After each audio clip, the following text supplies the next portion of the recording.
95% des managers en Côte d'Ivoire ne sont pas des managers. Voilà. Nos managers ici sont là pour qu'on les appelle pour dire on a besoin de ton artiste. Voilà. Le management ne s'arrête pas à là. Quand on dit tu vas dans une école de management, c'est parce que tu vas t'armer des stratégies pour pouvoir développer un projet ou mener à but une initiative. Parfait. Donc, quand on a un manager qui ne sait pas les lignes, qui n'a pas les rudiments du métier, je vais vous demander d'écouter cette vidéo jusqu'à la fin. Le vieux père Assal fait aussi cette histoire de manager congélateur. Après, avant c'était congélateur, maintenant c'est une histoire de manager entre Morissette et puis manager confirmé. Je vais vous demander de suivre cette vidéo, cette intervention du vieux père Assal jusqu'à la fin. Et vous allez comprendre quelque chose. Et puis cette vidéo, c'est pas seulement fait pour les gens du showbiz. Même que tu sois entrepreneur, homme de quoi que ce soit, quel que soit ce que tu fais dans ta vie, tu dois écouter cette vidéo parce que ça va t'apporter quelque chose de bon. Et il y a une erreur dans cette vidéo que vous allez découvrir qui fait tomber, qui fait échouer plusieurs personnes, surtout en Afrique ici. Regardez cette vidéo, puis on va se répondre à la fin pour des commentaires. Allons-y. Aujourd'hui, tu me posais la question de savoir qu'est-ce que nous on a pu retenir de notre succès. Moi, je dirais plutôt de notre carrière en France.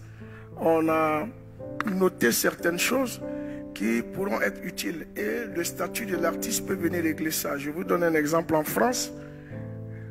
Quand tu es artiste, on te permet de jouer pendant 507 heures dans l'année.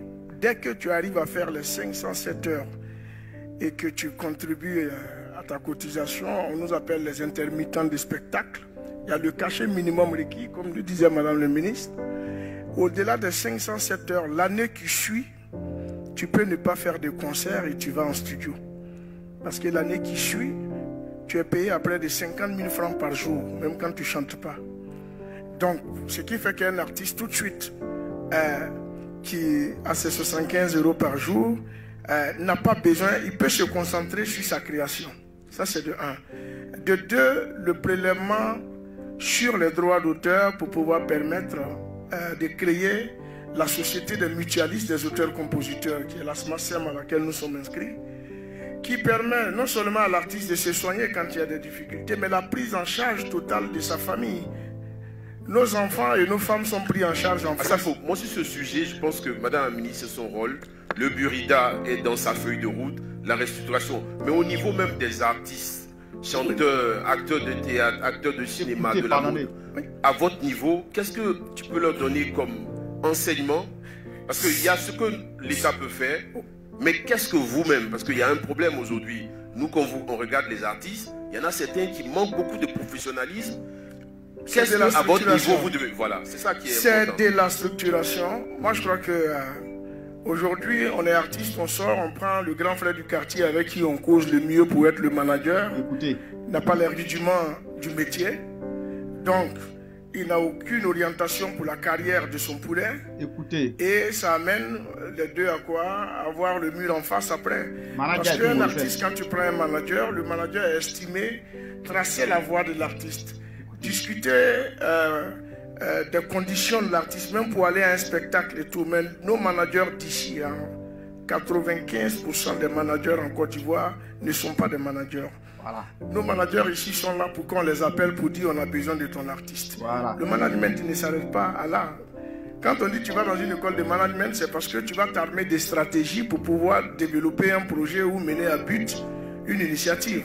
Parfait. Donc quand on a un manager qui ne sait pas les lignes, qui n'a pas les rudiments du métier, là ça amène l'artiste à être désorienté. Moi j'en reçois, chaque jour je reçois au minimum 5 artistes au bureau.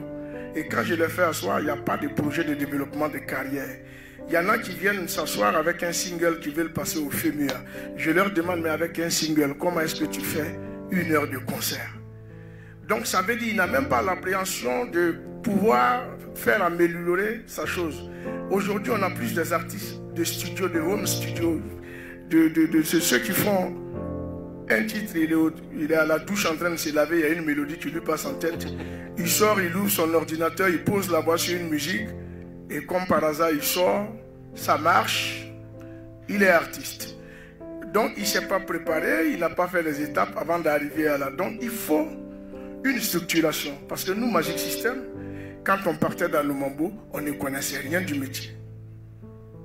Quand on est sorti, la même erreur que tous les artistes ont fait, on a fait. On a pris un de mes grands frères qui était bien, qui parlait bien, mais qui ne connaissait pas le métier. Qui signait nos contrats dans des maquis. Un contrat signé dans maquis, ça ne peut pas dépasser 300 000 francs. Bon, là même, on va pas seulement rester au niveau de la musique. On va aller plus en profondeur. Vous voyez, il vient de dire quelque chose qui est très très important. Et il voit que cette chose, ce qu'il vient de dire là, le côté de management, comment on appelle, les gens n'ont pas l'expérience, mais comme on voit que non, c'est la personne la plus proche de nous, la personne, on dit tiens, mon manager, puis on avance avec ça. Ce n'est pas seulement au niveau de la musique. Dans nos entreprises, dans nos États, dans toutes nos administrations, c'est ce qui se passe là. C'est-à-dire, nous les Africains, on ne place pas les gens à travers la compétence, mais on place les gens à travers la connaissance parce qu'on a des relations, la personne a fait telle chose pour moi, bien, son tonton a fait telle chose pour moi, son oncle a fait telle chose pour moi. Donc, nous, on prend, puis on place, puis bon, vous gérez ça et puis on avance. Et vous voyez, le système américain, bon, on peut dire même, les blancs, ils fonctionnent pas comme ça. Tu peux faire, tu fais, tu veux pas faire, tu quittes là. Normalement, c'est comme ça. Et c'est une chose qui nous tue beaucoup en Afrique ici. Comment prendre un manager qui n'a aucune connaissance, qui n'a même pas de notion du management, ou bien qui connaît personne dans le pays. Et puis bon, on dit on est manager, puis on va avancer avec ça. Je prends le cas de manager confirmé puis congélateur d'abord. Manager confirmé au début n'a pas été, bon, on peut dire même, je peux même pas l'appeler manager de congélateur. Peut-être qu'au début, on pouvait l'appeler producteur de congélateur parce que bon, est-ce que un producteur la production est plus facile que le management? Donc on peut dire au début même peut-être que le manager était le producteur de congélateur, c'est ce qu'on pouvait dire parce qu'il faisait tout pour congélateur puis bon il accompagnait dans ces trucs. Mais ce qui est différent du management. Maintenant si arrivé à un certain niveau, que les gens ont vu que non, manager n'était pas professionnel dans le milieu management, peut-être que c'est d'ailleurs même pour cette raison qu'ils ont retiré le congélateur dans sa main. Mais moi, ce que moi j'ai toujours dit ici, que c'est de la manière dont ils ont retiré le congélateur dans sa main qui n'a pas été ça. Normalement, manager était avec congélateur. Si aujourd'hui il y a quelque chose, qu'on voit que non, peut-être que mon congélateur arrive à un certain niveau, qu'il doit avoir un manager plus professionnel que manager confirmé, on devrait au moins s'asseoir avant que le congélateur ne soit retiré. Cela même n'est pas le cas. Il revient aux côtés de Morissette. Morissette, tu vois, ce que le vieux là vient de dire là, ça c'est qu'on vient d'écouter là, le monsieur a tout dit. Hein. C'est pas parce que tu as été là aux côtés des managers, tu as fait ses communications au début, lorsqu'ils se sont séparés, bon, tu as été là, tu as fait les interviews, puis bon, c'est pas parce que c'est ça que donc tu allais être forcément manager. Sur ce côté là, bon, moi je suis vraiment pas d'accord. Peut-être manager pouvait, vu ce que toi tu as fait pour lui, manager pouvait dire ok, il n'y a pas de souci, il faut être mon manager. Mais si vraiment que manager a un bon entourage, ils vont lui dire ah manager, si tu veux vraiment évoluer, vu qu'actuellement il y a la pression sur toi, il faudrait chercher quelqu'un qui est vraiment professionnel dans le domaine. Moi je vois pas en quoi ça allait te conduire à venir te mettre sur un plateau pour dire que non, que normalement tu devrais travailler manager forcément. Non, manager avait une pression derrière lui. Une pression il devrait tout faire en ce moment. Manager, il devrait tout faire en ce moment pour montrer que lui aussi c'est un artiste pour évoluer. Non, il pouvait vraiment pas jouer avec quelqu'un et jouer à prendre quelqu'un qui n'avait pas tellement d'expérience. Même si lui il pouvait pas le dire, mais je suis sûr qu'il y a des gens de son côté, il y a des gens de son entourage qui lui ont dit manager, la fille là, il faut prendre quelqu'un qui est plus expérimenté que ça. Peut-être que non, elle n'est pas apte à le faire.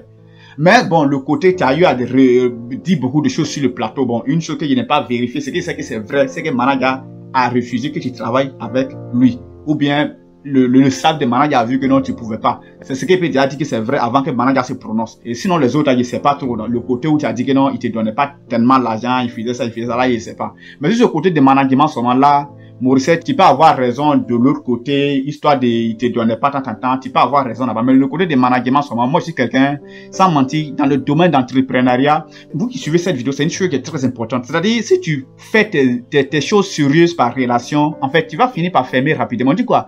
95%, bon, plus de 90% d'abord des entreprises qui naissent nouvellement ferment avant les 5 ans.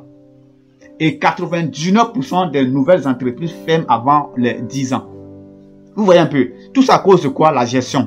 C'est la gestion qui est à la base de tout. Sinon, lorsqu'une chose est bien gérée, cette structure, si une structure est bien gérée, ça va pas tomber, ça va pas fermer. Ça va pas fermer les portes. Mais lorsque ça tombe comme ça, on ferme les portes comme ça, c'est que c'est mal géré. Et comment on appelle, quand on parle de gérer, côté gérer là, c'est le management. Il n'y a pas autre chose, c'est le manager, côté management, c'est ça qui est vraiment le vrai point. Donc, lorsque tu as une entreprise, tu as une structure, tu as quelque chose que tu fais, tu passes par relation, telle chose, cousin, cousine, tante, ami, tu prends, tu mets là-bas, tu es foutu, même ta femme. Donc, c'est quelque chose qu'on doit vraiment revoir. Lorsque tu veux que ta chose évolue, il faut mettre les personnes compétentes. Même si tu vas blesser certaines personnes, il faut le faire. Et toi, tu veux que ta chose évolue.